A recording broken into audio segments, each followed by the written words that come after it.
இன்றைக்கி நம்ம மாடி தோட்டத்தில் விதையெல்லாம் போட்டிருந்தோம். என்னென்ன செடியெலாம் முளைச்சிருக்குன்னு பார்க்கலாம். முதல்ல நம்ம இப்போ பார்க்குறது வந்துட்டு முள்ளங்கி தான். முள்ளங்கி போட்டிருக்கோம் பேக்கில், க்ரோ பேக்ஸில் வளர்ந்துட்டுருக்கு. இப்போ ரொம்ப வந்துட்டு குட்டியாக தான் இருக்கும். இன்னும் ஒரு 2 வீக்ஸ் கழித்து நம்ம ஹார்வெஸ்ட் பண்ணலாம். க்ரோ பேக்ஸ் தான். இதில் வெண்டைக்காய் வச்சுருக்கோம். வெண்டைக்காய் முளைக்கவும் ஆரம்பிச்சிச்சு. பக்கத்துலேயே வந்துட்டு வெண்டைக்காய் கூட வந்துட்டு தண்டுக்கீரை இருக்குது. இந்த கீரைலாம் ஓகே தான்.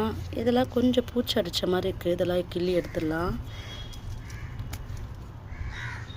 அந்த பேக்கில் வெண்டைக்காய் செடி கூட வந்துட்டு தண்டுக்கீரை வச்சுருந்தோம். இதில் பாருங்கள், ஃபுல்லாக புளிச்சக்கீரை இருக்குது. புளிச்சக்கீரைலாம் நம்ம பிடுங்கினதுக்கப்புறம் வெண்டைக்காய் ஃப்ரீயாக வளரும்.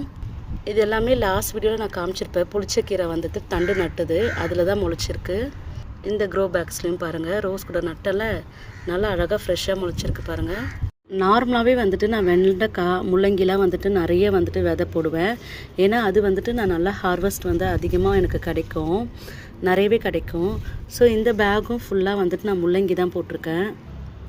அடுத்து கத்திரிக்காய் நல்லா தான் காய்ச்சிட்டு இருந்துச்சு. இப்போ கொஞ்ச நாளாக வந்துட்டு இந்த மாதிரி பூவெல்லாம் நல்லா வைக்குது. ஆனால் வந்துட்டு அதுக்கப்புறம் பூ ஃபுல்லாக வந்துட்டு காய் மட்டும் வர மாட்டேங்குது, என்னன்னே தெரியல.